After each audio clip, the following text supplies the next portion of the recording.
are you today? I'm good. Thank you so much for asking. If you don't know who I am, I go by Kat. I am making a video today about 10 life hacks for a happier life. A lot of them have to do with habits, which is a huge theme in the past 2 years that I've been working on and thinking about myself.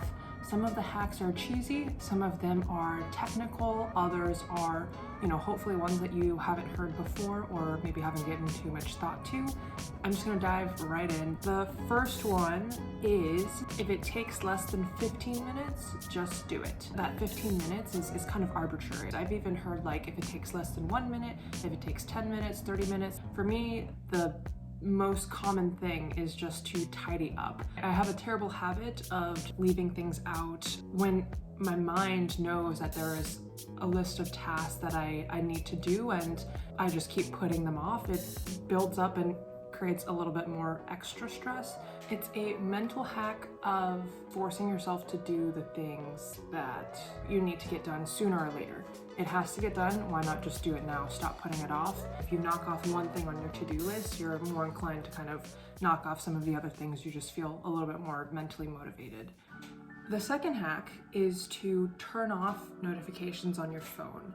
There's a point in my life when I used to receive every Instagram notification, every Snapchat notification. I'm addicted enough to social media as it is. I do not need my mind and my thoughts cluttered with every small detail that's happening in real time.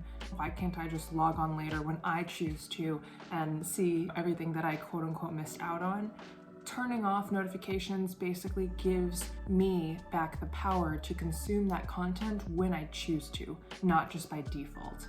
In the few seconds when you download a new app and then it asks you, do you want to receive notifications? There's so much that you're deciding in those few moments. The default, in my opinion, should be no, not yes. But in the long run, you will find that reducing notifications and cutting out all of the unnecessary things gives that time back to you to work on more meaningful things. Half the reason you get pulled back into an app and lose, 20 minutes of endless scrolling is because it sends you some sort of engaging notification, but it doesn't give you all of the details. It creates a feeling of curiosity. You don't know exactly what you're gonna get, but it teases you with a comment like, so-and-so commented on your photo. You're like, which photo? What did they say? For me, turning off notifications for anything that's not essential is a great first step to giving your mind a little bit more mental clarity. The next tip is to write down big purchases that you want to make and come back to them. When you get your paycheck and you get that rush of authority and you want to make yourself happy, these days, a paycheck isn't money that's physically handed to you, it's a number in a bank account. It doesn't have that same feeling of handing off money that you've earned. A lot of the shopping experience, brands and companies, they try to make it emotional instead of based in utility or function. Obviously, it's nice to treat yourself sometimes, but shouldn't, again, be the default.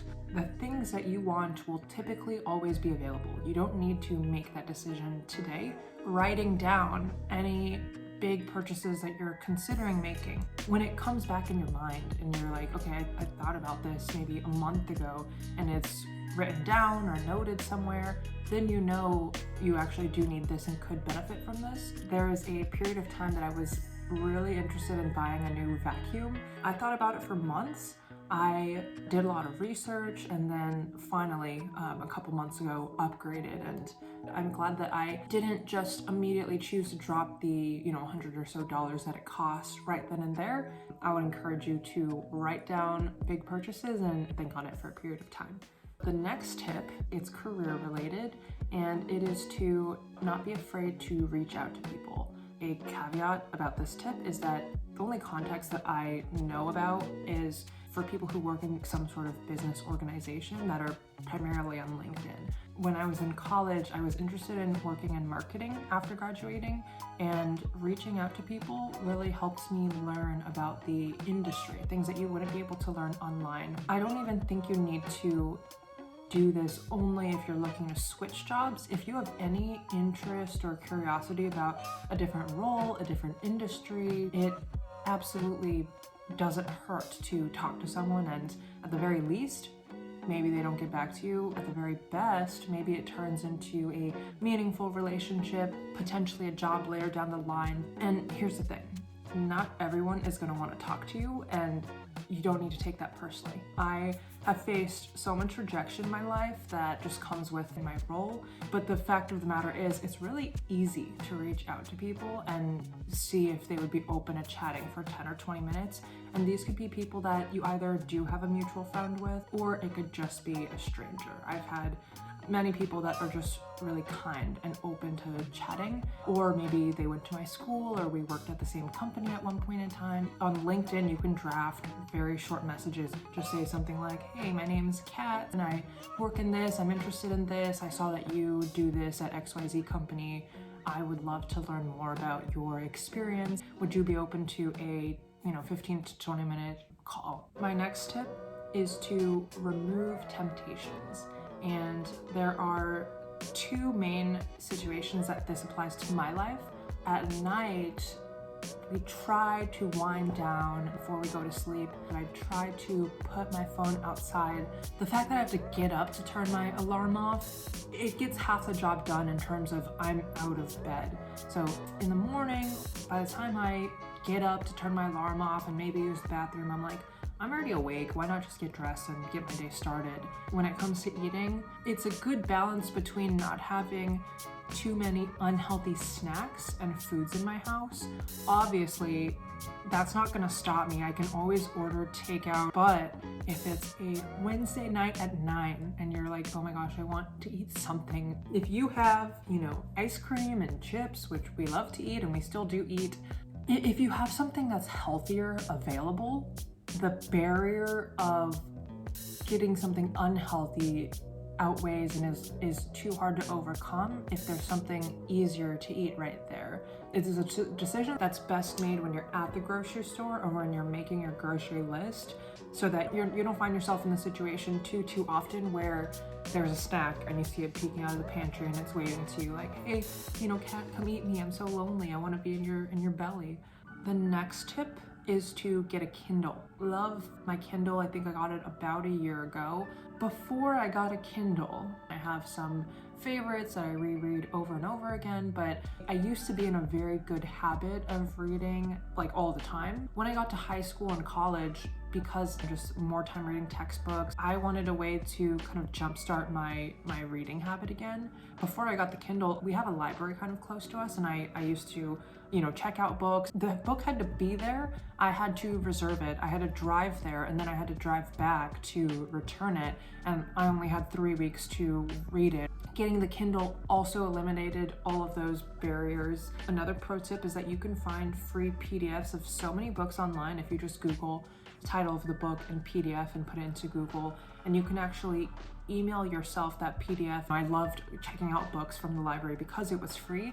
So that's one way that you could make the small investment to get a Kindle. They're usually like $100 to $200 if you want a really nice one. I think I have the most basic version, but it let me consume so many more books than I would have if I kept just going to the library. When I first got my Kindle, so I let myself just choose some good old fiction books and just get sucked in. And then after that, it became a little bit more comfortable to read, nonfiction books, self-help books. If you buy Kindle, it's almost like instead of eating out, 2 or 3 times, you bought this Kindle instead. So if you can hold back on eating out a couple times, you don't need to feel too bad about investing in a Kindle. The next hack is about healthy eating. You've heard of meal prep, you've heard of all these like meal kit services and to promote healthy eating. There are a couple of shortcuts that we take that they're not huge steps, they're actually pretty easy to implement. The first is fake meal prep,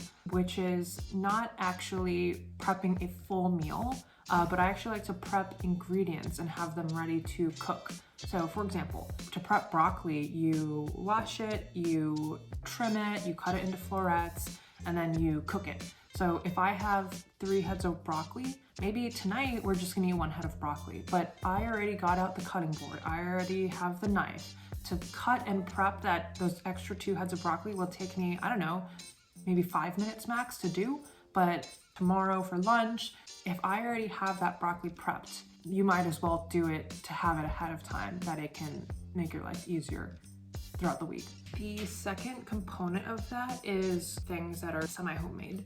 So if you know Food Network and Sandra Lee, she had a show that was called semi-homemade meals or something like that. She used to take like store-bought ingredients and kind of mix them with fresh food, which I think is so practical and realistic for my life right now. I do not have time on weekdays to, make like a homemade meal entirely from scratch.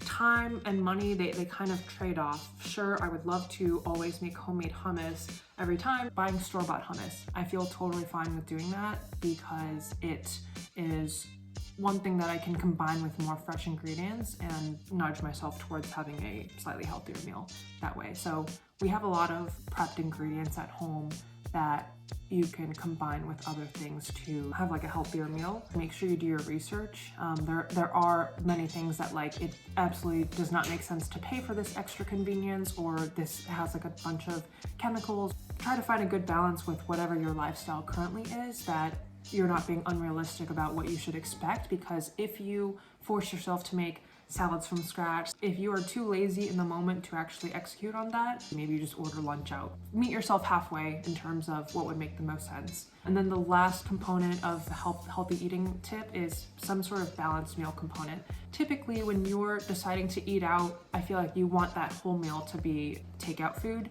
We, love to eat out and order from restaurants in the city, but you don't need to order the entire meal from the restaurant.